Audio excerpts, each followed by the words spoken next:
Mohamed Touré ka bɔ Washington DC studio 6 la VOA Bamara ou VOA Soba kɔnɔ Amérique faba la nɛgɛ ɲɛ 13 o bɛ yan nɔ Washington DC an ka kunnafoni kumaba o bɛna boli Niger jamana lahalayaw de kan kɛrɛnkɛrɛnna CEDEAO ɲɛmɔgɔ ye lajɛ min kɛ alamisadon Abuja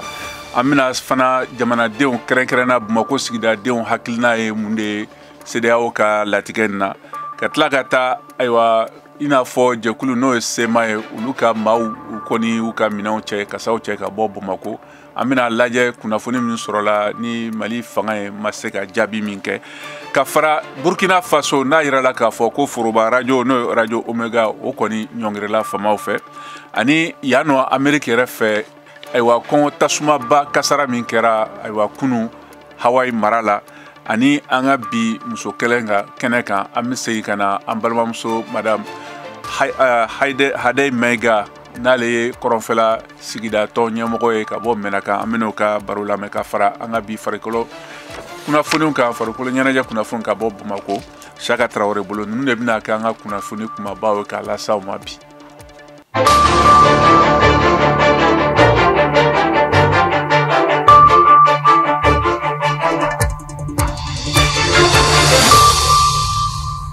Ayiwa n y'a fɔ cogo min na an ka kunnafoni kumabaw bɛ Niger jamana lahalayaw de kan kɛrɛnkɛrɛnna n bɛna taa Niger Ɲamɛ n'o ye jamana faba ye ayiwa ko laban minnu bɛ sen na k'o kunnafoni cari ye k'a lase aw ma VOA Bamara lasigiden ka bɔ Ɲamɛ n'o ye Mahamud Kaba Jakite ale b'an bolo Mahamud i ni wula. Ani wula Mohamed. Ayiwa ka da lajɛrɛ min kɛra kunu Abuja farafina gun tile biyanfan jamana ɲɛmɔgɔ fɛ ayiwa Ɲamɛ yɛrɛ aw sigida nin kɔnɔ a bɛ lahala jumɛn kɔnɔ sisan. Alors Mohamed n b'a fɔ i ɲɛna Ɲamɛ yan bi dugu ka kalan kosɛbɛ kabini juma jiginna juma misiriba jama bɔra ka ton yen nɔ u ka ca yen nɔ kosɛbɛ a bɛ kuma ba damadɔni bɔ nka u fana kɛrɛfɛ min ta ka jugu dɔɔni o ye Ɲamɛ escadrille o da ye ne yɛrɛ filɛ o yɔrɔ de la kan n t'a dɔn ni aw tulo bɛ jama mankan na manifestants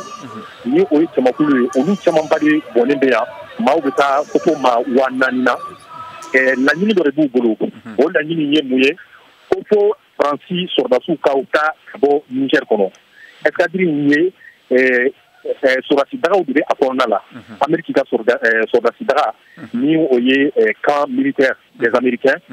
Faransi ka sɔrɔdasidaga ani Niger yɛrɛ ka sɔrɔdasidaga o de bɛ kɔnɔna in na donc jama kelen don ko fo Faransi sɔrɔdasiw de ka taga ka bɔ yan depuis juma jiginna fo sisan jama bɔnnen bɛ yan nɔ.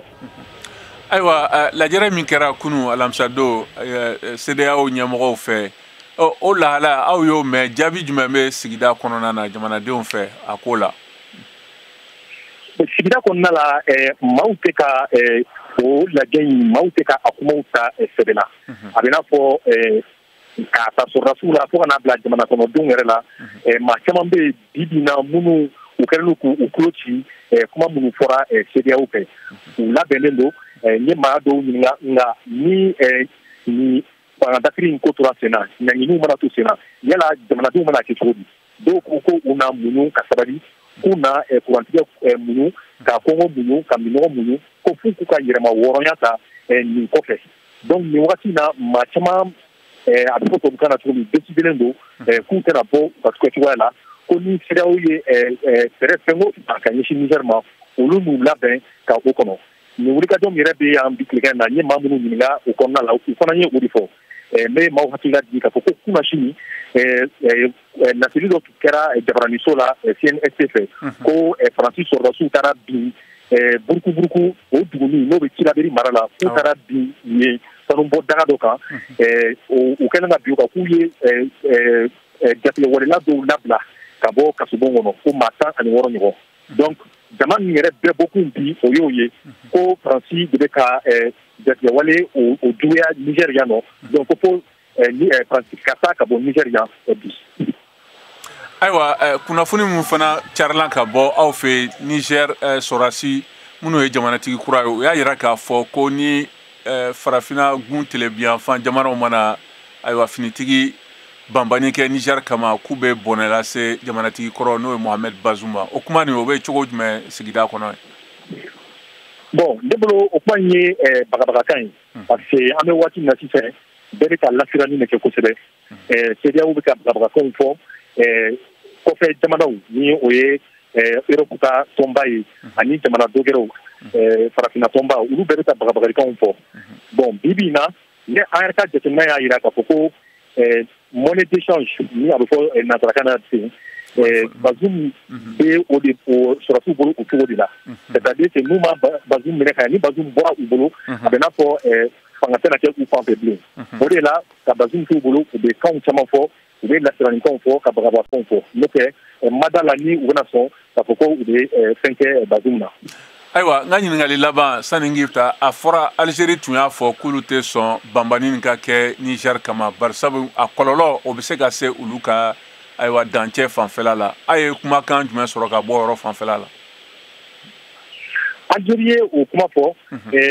wa Algérie yɛrɛ kelen tɛ o ye jamana damadɔnu bɛ yen bi bi in na minnu bɛ ka Niger jukɔrɔma don kosɛbɛ a ka nin kɛlɛ in na hali ni minnu tɛ ka a jukɔrɔma don olu kɔni bɛ k'a jira ko a man di u ye CEDEAO kana binnkanni wale ta ka ɲɛsin Niger ma yan nɔ bi bi in na Algérie ka di Nigerkaw ye kosɛbɛ u ka o kumaw fɔli o kama Mauritanie fana ka di u ye kosɛbɛ lamini jamanaw la Mali Burkina Laginɛ hali ni i sera lajɛ yɔrɔ ninnu na i b'a ye drapeau minnu bɛ yanga u bolo ka caya o ye ni jamana damadɔw ka drapeau ye donc jamanadenw nisɔndiyara o kuma la sɔrɔsiw kɔni ma u kan bɔ parce que maaw tɛ ka faamuyali sɔrɔ o de la kuma camanw bɛ ka fɔ kɔkan jamana kɔkan kuma camanw bɛ ka bɔ nka fɛn o fɛn mana fɔ sɔrɔsiw tɛ ka jaabi di hali bi caman yɛrɛ b'a fɔ yan ko o ye Assimi Goïta ko o ye o ka fɛɛrɛw ye ko Niger bɛ ka Assimi Goïta ladege a ka fɛɛrɛw la sabula Mali fangadafili fana wagati ni maaw hakili b'a la ko u bɛ kɛ o la kuma caman tun bɛ fɔ Assimi tun tɛ jaabiliw kɛ nka u tun bɛ taa ɲɛ bi bi in na maaw y'a jateminɛ k'a fɔ ko Niger sɔrɔdasi minnu bɛ fanga la CNSP u fana bɛ ka o de kɛ. Ayiwa n balimakɛ i ni ce nin diyara n ye kosɛbɛ ayiwa nin tun ye VOA Banbara lasigiden ka bɔ Ɲamɛ n'o ye Mahamud Kaba Jakite ye an ka foli b'a ye halisa o hakilina kelen na VOA Banbara lasigiden ka bɔ Bamako n'o ye Mohamed Daɲogo ale kɔni y'a ka kuma gɛlɛma ɲɛsi ayiwa Bamako sigidadenw ma k'u hakilina sɔrɔ CEDEAO ka ɲɔgɔnye min kɛra Abuja alamisadon ani u ye fɛɛrɛ minnu latigɛ an k'u lamɛn. Ni CEDEAO ka décision ta ka lajɛ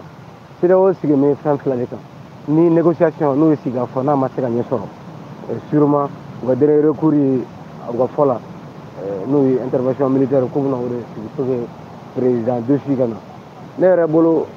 ni an k'a to yen ne yɛrɛ bolo ni ne yɛrɛ ɲininka ne tun b'a fɔ CEDEAO ka sigi ka fɔ de préconiser pour que bɛnkan bɛ se ka sɔrɔ parce que aussi Niger bi bi in na i b'a sɔrɔ force suguya bɛɛ de bɛ yen maa bamaciw bɛ yen Français ka force bɛ yen États-Unis ka force bɛ yen force caman yɛrɛ de bɛ Niger la donc pour que u kana encore ka problème a dégrader ne yɛrɛ bolo u ka sigi ka fɔ préconiser. Moi je préfère que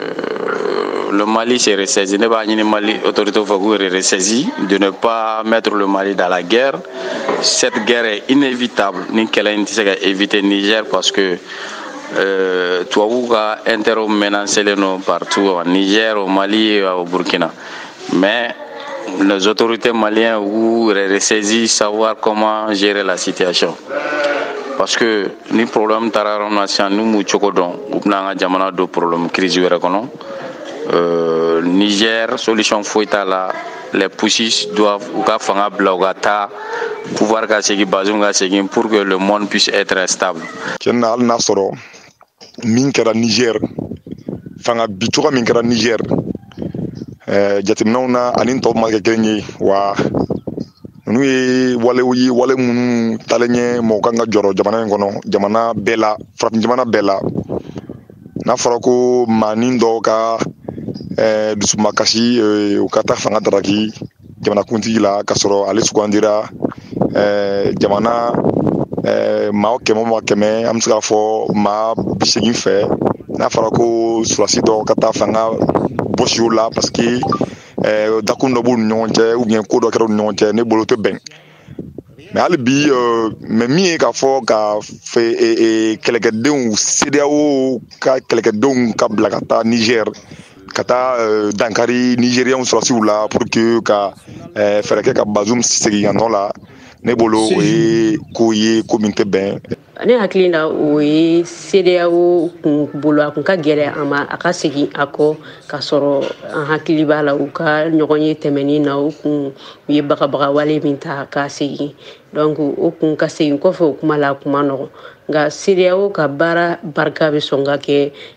négociation de ye parce que hali u yɛrɛ u y'o fɔ u bɛn'a kan u y'a yira fana ke u bɛ ka baara min kɛ mɔgɔ kelen baara tɛ u chef d'état bɛɛ bɛn'a kan an hakili b'a la ke mɔgɔ caman kun bɛ ka jateminɛ ke Nigeria Senegal pays damadamani minnu kun y'u kan labɔ ke olu bɛ kɛlɛkɛdenw bila sen na olu réaction mɔgɔw kun wulila ka u ɲɛsin u ma donc chef d'état u y'a kɛcogo u ka kunu baara la u y'a yira ke décision min bɛna ta décision bɛɛ jɛ kan chef d'état bɛɛ jɛ kan ka décision de don. Ayiwa halisa an bɛ to Niger jamana kunnafoni de kan ka hakilina ɲuman sɔrɔ ayiwa ko min kɛra o don n'o ye alamisa don ye CEDEAO jamana ɲɛmɔgɔw ka ɲɔgɔn ye na Abuja n'u ye fɛɛrɛw dɔw latigɛ ka ɲɛsin Niger ma an tɛgɛ sama ka se an balimakɛ Dr Sidi Sangare ma ale bɛ bɔ Kayi ayiwa politiki sɛgɛsɛgɛlikɛla don n balimakɛ i ni wula. Nba ani wula somɔgɔw ka kɛnɛ. Baasi t'u la. Ayiwa i bɔra ka kɔrɔfɔkan mɛn min sɔrɔla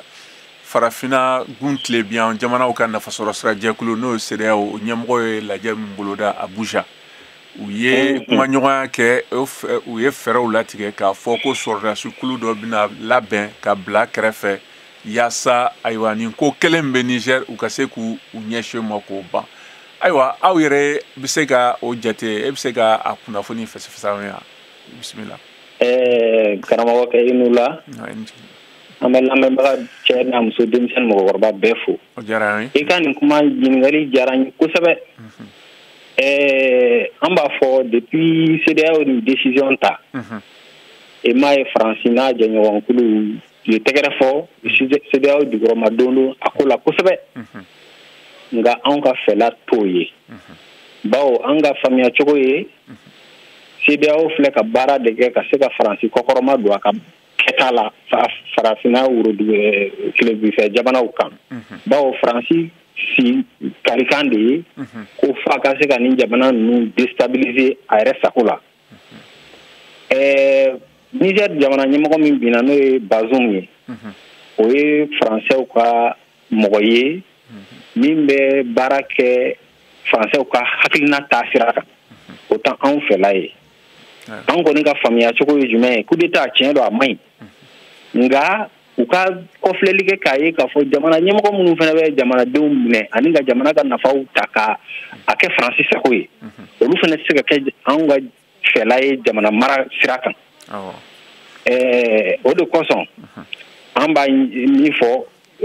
farafina jamana ɲɛmɔgɔw ye u ka hakili bonya dɔɔni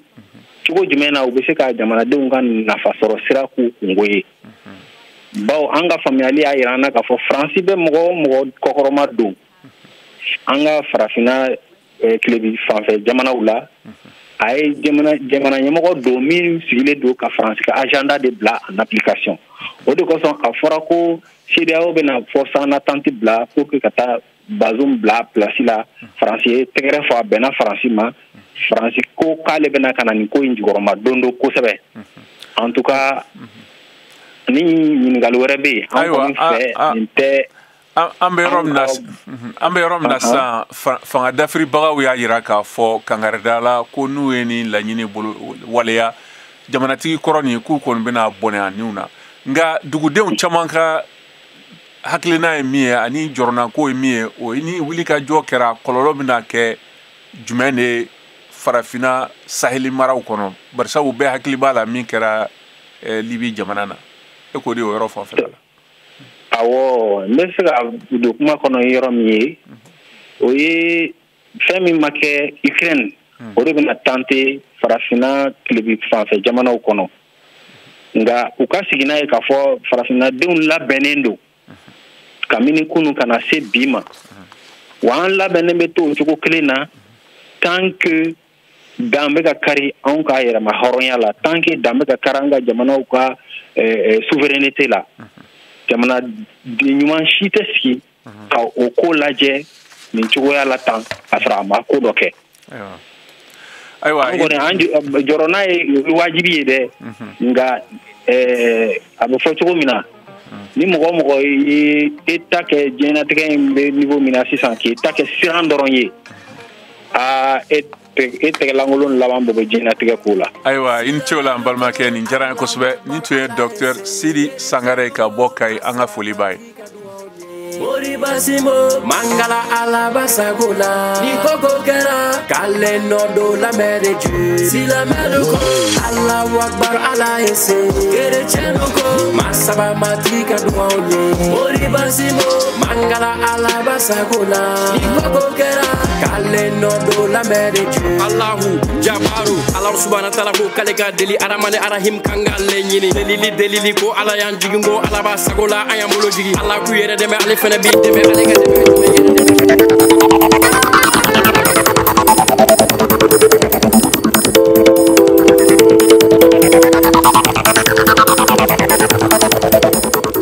VOA Afrique ni VOA Afrique ye buna adamadenw lafiyara kunnafoni ko la.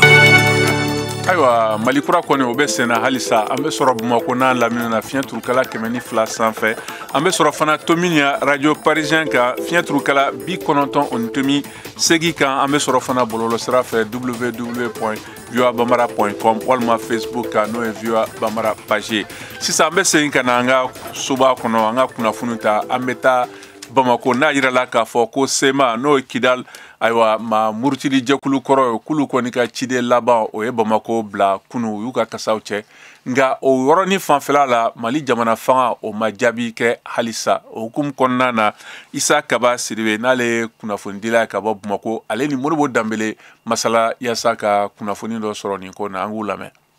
Balinako kɔni tɛ anw bolo ka sɔrɔ kɛ kunnafoni yɛrɛ sɔrɔla min ye SEMA mɔgɔ olu ka kuma lasela Atayi Ag Mohamed ale y'a bila a ka bɔlɔlɔsiraw fɛ k'a fɔ ko olu minnu ye kulu marifatigi minnu ni u bɛ wele ko SEMA ko olu ale ye mɔgɔ laban ye min bɛna kɔ don Bamako la ko ka sɔrɔ kɛ k'u ka jɛkuludenw y'a laɲini u fɛ ko u ka lakana sabatilen tɛ Bamako nin wagati la a bɛ faamu ka sɔrɔ kɛ a bɛ ɲini ka na wagati damadɔnin bɔ min ye kulu marifatigiw ye kɛrɛnkɛrɛnnenya la minnu y'u tigɛ bila bɛnkan sɛbɛn na ani marabagaw olu tɛ ka ɲɔgɔn faamu fɛn caman na a fɔlɔ jɛkulu min n'o bɛ jɛ ka sigiw kɛ n'a ye fɔ o ma ko CSA o jɛrɛ yɛrɛ famana ka kɛ ka fara o kan fɔ kɛra ɲɔgɔn kɔ fɛn caman na i n'a fɔ MINUSMA tali ka na o kuncɛ ni min ye sariya sunba falen ye kulu marifatigiw kɔni y'a yira k'a fɔ ko olu ma jɛ ni o ye ko olu sema don baara la f'u kɛra sababu ye k'u ban o baara yɛrɛ la u ka mara bɛ yɔrɔ minnu kan o kɛra sababu ye ka tasuma ninnu don kosɛbɛ wa nin wagati la ka na kuncɛ ni MINUSMA tali min kɛra ni jamana ɲɛmɔgɔw yɛrɛ ye finitigilakaw bila ka taa marabolo dɔw la o kɛra sababu ye ka gɛlɛya don kosɛbɛ o de bɛ se k'a expliquer dɔɔni. Kuma la ko bɛnkan sɛbɛn lawaleya baliya fɛnɛ b'a la e hakilila ye mun de o la ani est-ce que Mali jamana fanga ye jaabili kɛ nin ko in na? Bɛnkan sɛbɛn lawaleya baliya bɛ a la mais bɛnkan sɛbɛn lawaleya baliya tɛ marabagaw dɔrɔn dɔ ye bɛnkan sɛbɛn lawaleya baliya sɔrɔla fɛn caman fɛ n'i y'a ye k'a fɔ a bɛ ɲini ka na wagati damadɔnin bɔ kulu min yɛrɛ bɛ hakilina miiri kɛ bɛnkan sɛbɛn kan n'o ye CSA ye o ma se k'a ka jɛrɛw kɛ donc o bɛ se ka expliquer dɔɔni u y'a fɔ u ka kuma kɔnɔna la k'a fɔ ko bɛnkan sɛbɛn lawaleyabaliya olu y'u ka jɔyɔrɔ fana yira ka kɛ ni bɛnkan sɛbɛn yɛrɛ ko ni jamana ɲɛmɔgɔw ye taabolo kura minnu ta o kɛrɛnkɛrɛnnenya la sariya sunba min tara ko o sariya sunba k'a ni bɛnkan sɛbɛn bɛ fɔ ɲɔgɔn kɔ olu bolo k'a sɔrɔ kulu dɔ yɛrɛ hakilina miiri kɛ sariya sunba in ni bɛnkan sɛbɛn kan o y'a yira k'a fɔ ko bɛnkan sɛbɛn ni sariya sunba in tɛ fɔ ɲɔgɔn kan SEMA mɔgɔw kɔni ye o jateminɛ kɛ u kɔni y'u ka plainte yira nka gɛlɛya yɛrɛ fanba ye min ye o ye k'a fɔ wagati laban in na MINUSMA tali min kɛra MINUSMA tali min kɛra o kɛra sababu ye n'a ma ɲɛ k'a fɔ ko jamana lakana bɛna segin jamana fini finitigilakaw bolo kulu marifatigiw dun olu kelen do ka yɔrɔ dɔw don bɛrɛ la k'a kɛ i b'a fɔ ko o ye olu sigiyɔrɔ ye jamana ɲɛmaaw fana ni ye décision ta k'a fɔ ko finitigilakaw ani u jɛɲɔgɔn polisilakaw k'olu bɛna lakana sabati o sigidaw la o dɔ ye bɛri ye sema ka yɔrɔ belebeleba ye a ka mara bɛ yɔrɔ min kan a dun kibaruya sɔrɔla k'a fɔ ko jamana ɲɛmɔgɔw ye finitigilakaw bila ka taa Tombouctou u ni maramafɛn camanba o kɛra sababu ye jɔrɔ bɛna sema mɔgɔw fan fɛ yalima jamana ɲɛmɔgɔw bɛna finitigilakaw bila ka taa bɛɛrɛ n'o kɛra gɛlɛyaw bɛna o gɛlɛyaw ɲɛsigi o de bɛ se ka nin expliquer i ye ɲininkali kɛ ko n'o y'a sɔrɔ jamana ɲɛmɔgɔw réagira o sema fana ni kuma in bɔra bɔlɔlɔsiraw de fɛ kɛrɛnkɛrɛnnenya a ta i ka bɔlɔlɔsira nka u ma communiqué officiel bɔ fɔlɔ n hakili la n'o de kɛra jamana ɲɛmɔgɔw bɛ sɔn ka réagir o la aw de bɛ kunnafoni mɔlen sɛnsɛnnin di anw ma bamanankan na VOA Afrique filɛ nin ye 102 fiɲɛ sira kan Bamako Mali la. Ayiwa sisan an bɛ taa Wagadugu ni furancɛ fanga kɔni o ye laɲiniw ta k'a fɔ ko radio so Omega olu bɛ ka laseli ɲɔngiri fo waati wɛrɛ la VOA Bambara lasigiden ka bɔ Wagadugu Kadɛri Tarawele ale b'a ɲɛfɔ an k'a lamɛn. Kunnafonidiso min tɔgɔ ko radio Omega Burkina Faso ka flancɛ fanga ɲɛma olu ye dan sigi ni kunnafonidiso ni ka kibaruya jɛnsɛnw na kunu lamusalon ni latigɛ ni bɔra ko ni kunnafonidiso ni ye kuma di Niger ka bɛnkanni wale kɔrɔ dɔ ma min tɔgɔ ko Ousmane Abdul Mumuni ni ma kofɔlen ka jaabira ale y'a yira ko ale n'a bɔɲɔgɔnko olu ka jɛnkulu kɔni o bɛna fɛɛrɛ bɛɛ bila sen kan yaasa ka se ka Niger ka jamanatigi kɔrɔ Mohamed Bazoum lasegi a ka fanga kan ka kuma di bɛnkanni walikɛla kɔrɔ dɔ ma o kɔni o ma min Burkina Faso ka flancɛ fanga ɲɛmaaw ma o le kosɔn o ye dansigi ni radio ni ka kibaruya jɛnsɛnw na o dilaso ani jamana yɛrɛ faaba kɔnɔ Wagadugu an y'an kanbɔ radio Omega ka baarakɛla dɔ ma min ma sɔn ka tɔgɔ fɔ an ɲɛna an k'ale ka ɲɛfɔliw lamɛn. Tiɲɛ don ko a ko bara an bɛɛ lajɛlen na min ye ka se ka ni kumaso radio Omega datuguni bara na kuma sigina ye nka a ko nana tan cogo la orasa an bɛ min ɲini jamana ɲɛmaaw fɛ mun ye ni sariya ta ka se ka ni kumaso datugu o ka se ka yɛlɛ sabu kumaso lo a bɛ a kɛlen bɛ ka kuma di maa caman lo ma mun sɔnni bɛ mun banni bɛ bɛɛ lajɛlen bɛ ko o ka kuma yɔrɔ sɔrɔ a la o kɔfɛ fana jamaba lo bɛ baara kɛ yen n'a sɛgɛsɛgɛra maa 100 ni kɔ ɲɔgɔn lo bɛ baara kɛ yen o kɔrɔ ko olu bɛɛ lajɛlen fana ka baara lo bɛ tiɲɛ. Aliso ale radio Omega kunnafoni lamɛnnikɛla dɔ ye a ko nin latigɛ ni kɔni a dangani tɛ an min wele ko démocratie kɔnɔ. N y'a mɛn a kɛra dusukasi belebele ne ma parce que o fɛ an ka liberté dan sabula n'an y'a filɛ radio ni baara min kɛ fɛn min kama o ye radio ni datugu ni a ma se radio datugu ma sabula radio ni y'a ka baara lo kɛ journaliste y'u ka journaliste baara lo kɛ parce que ni ko kɛra ten kibaruya bi di fan fila mɔgɔ bɛɛ lo ma kibaruya tɛ kɛ fan kelen donc journaliste Omega radio so yi a ka radio baara yɛrɛ lo kɛ tan ka sabu kɛ a ye information équilibrée a ye kuma di bɛɛ ma journalisiya kɔnɔ ni Omega ma kojugu kɛ mais o y'a datugu ten pour moi dusukasi lo an ni nin man kan tugu an bɛ 21e siècle la nin ko moderne man ka kɛ tuguni ka mɔgɔ bali ko o fɛ t'a fɔ ka mɔgɔ bali ko miiriya t'a fɔ ka mɔgɔ bali ko laɲina t'a fɔ ka radio so yɛrɛ datugu bi kojugu belebele lo munna radio yi fɛn fana a bɛ mako ɲɛ n'i y'a jateminɛ ka filɛ fana minnu ye radio in datugu n fɔ mɔgɔ min bɛ fanga la Burkina bibi na nin Omega kɛra mɔgɔ fɔlɔ ye ka kuma d'o ma o ka fanga tatuma. fara ɲɔgɔn ka kunnafoni jɛnkulu minnu bɛɛ sigilen n'o Burkina Faso kɔnɔ olu bɛɛ ye nin latigɛ nin kɔrɔtigɛ k'a jira ko sariya min bolila radio Omega kɔ kan ko o dangani tɛ o kɔfɛ radio Omega yɛrɛ ye laseli dɔ bɔ min kɔnɔ a y'a jira ko ale ma jɛn ni nin latigɛ nin ye ko olu bɛna fɛɛrɛw bɛɛ yaala ka se ka olu ka radio so dayɛlɛ ko kura ye nin tun ye Kadɛri Tarawele kumakan ye ka bɔ Wagadugu Burkina Faso. Yano Amerik jamana na kɛrɛnkɛrɛnna Hawaii marabolo la tasuma kasara awa min ɲɔgɔn ma deli ka kɛ a mara kɔnɔ tariku kɔnɔ n'o ye mɔgɔ 55 bɔnɛ u ni na ka dugu fan kelen bɛɛ jeni VOA Bambara kunnafonidila Modibo Dambele ale b'a la kalan an ka lamɛn. Hawaii gun ka gafe sɛbɛnw olu ma se k'a yira k'a fɔ ko u ka kulo lasɔmini cakɛda so olu ka mansiw mankan ye mɔgɔw kulo lasɔmi yan'u ka boli k'u yɛrɛ ɲini tasuma minnu wulila mɔ ye ale kungo kɔnɔna la ni a dɔgɔyalenba ye mɔgɔ 55 o fagara la ko yan'u k'o kɛ famaw ye kulo lasɔmini sɛbɛnw de bila mɔgɔw ka bolola telefɔniw ani television ani arajow kan mɔgɔ minnu kisira nin na u ka laseli senfɛ alamisa don y'a yira k'a fɔ olu ma ni kulo lasɔmini cikan ninnu sɔrɔ mun y'a to u ma se ka wagati caman sɔrɔ k'u yɛrɛ ɲini u bɔra kalama wagati min na o y'a sɔrɔ tasuma balila ka ani fodenw balila ka poyi u kɛrɛfɛla la Mao nagakɔrɔ fanga ɲɛmɔgɔ y'a yira k'a fɔ ko a bɛ mɔgɔ 55 bɔ minnu tanyana alamisa don ka u y'a fara ka fɛnɛ ko tasuma saridasiw bɛ kɛlɛ la ali bi wulikajɔ la u ka lahayina dugu la dugulamɔgɔ caman de ani dunanw olu kɔni sera ka kisi a yirala k'a fɔ ko mɔgɔ mun tanyana a bɛ sɔn ka caya ni mɔgɔ 60 ye mara gouverneur Josh Green ale ka kuma la a y'a fara kan fɛnɛ ko Moi gun ni a bɛ lahayina ni ale y'u ka Hawaii jamana ka faaba kɔrɔ ye kabi san caman tɛmɛnenw la ko kɔni tiɲɛna ka se fo 180 ma fiɲɛ juguman minnu ni o ye dɔwɛrɛ ye ne ale bɛ tɛmɛ ni wagatinin na u ka kɔgɔji Pacifique kan o de ye tasuma jeri ka tasuma cari joonɛ mun kɛra sababu ye faso jama ale ma se ka wagati sɔrɔ mɔgɔ dɔw jagoyara k'u yɛrɛ fili kɔgɔji kɔnɔna la yasa k'u kisi tasuma ma jikan saradasiw olu ka lasereli la ayiwa ni tun ye Modibo Danbele kumakan y'an ka foliba ye sisan an bɛna musow ka kɛnɛ kan an bɛna an ka baro kɔrɔ dɔ latɛmɛ kura la n'o ye madame Maiga Hadɛ Maiga ka bɔ Menaka ale ye muso tɔn ɲɛmɔgɔ ye ka da kan jihadistu ka bɔnɛ sigida kɔnɔna na cɛ caman sara ayiwa ka degunba lase musow ma denw ladonni ko la an k'a ka kumaw lamɛn